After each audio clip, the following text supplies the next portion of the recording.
The first time I had heard of Everesting, I thought it was kind of silly. I mean, who would want to ride uphill the equivalent elevation of Mount Everest? What's the point? Especially when you have to repeat the same hill over and over and over. But then I realized that that in itself was the appeal.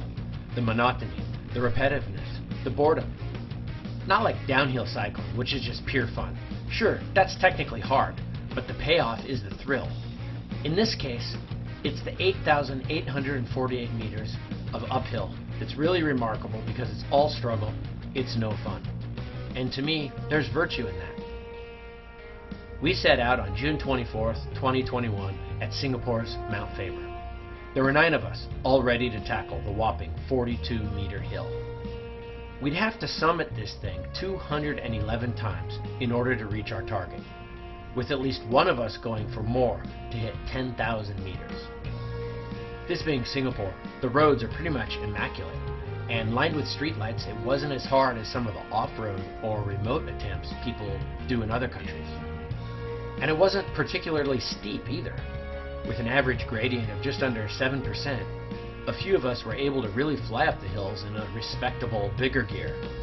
I, on the other hand, chose to spin in my easiest gear uphill most of the way, a 3628, imposing very little stress on my cardiovascular system and my legs. This allowed me to keep a low heart rate despite the 30+ degrees Celsius weather at 80% humidity. So did my partner Gerald. We stuck together for the entire time. That was our secret weapon. When one guy was suffering, the other would cheer him up, and vice versa. We understood each other's riding styles, and we trusted each other. And when one guy would drink, he'd remind the other. When one would eat, the other would too. When one guy had to pee, well, you get the point. Throughout this monumental effort, we ran the range of emotions. At one point, I actually became angry. Not at anybody in particular. It was just a sudden emotion that arose, for no real reason. Later, closer to the end, I felt despair. I felt almost trapped in the knowledge that we still had thousands of meters to do, and I didn't see them getting chipped away. We seemed to have stalled at that point, with slower paces and more breaks. But for the first half or more, it was happiness that prevailed. In fact, I'd say it was more than just happiness. It was closer to excitement or exuberance. It's almost like I'd become proud of myself even before finishing, just in the knowledge that I would finish sooner or later. And that's what I felt when friends and friends of friends showed up to cheer us on and to ride with us.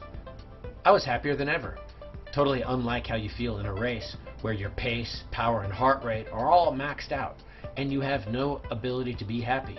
You can only focus on the pain. As the sun rose, we started this thing at 4 a.m. It signified the passage of time to me. I always talk about sunrises and the associated dopamine effect they're supposed to give you, or so the science says.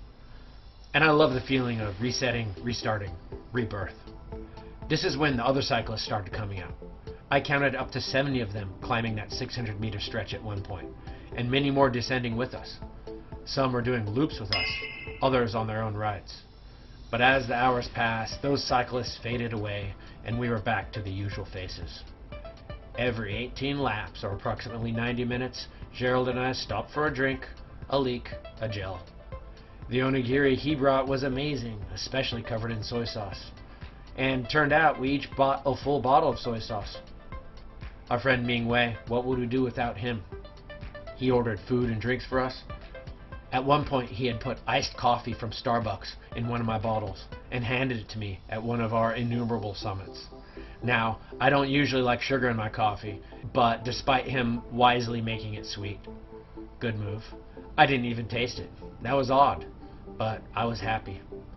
And fellow cyclist Jay brought homemade cookies, which I'm still thinking about. These were oatmeal and raisin.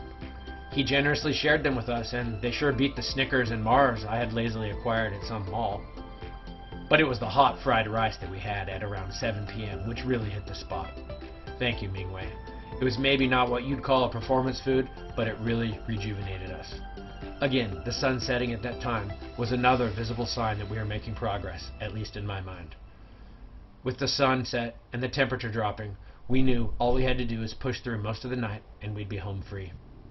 By this point, we had completed the vast majority of our task. A few of the other guys were seriously nearing the end, and a few others had decided to drop out. But soon, it seemed like we fell into a rut. Our lap times were getting a bit slower, okay, a lot slower, and our breaks were stretching longer. This is where I just sank.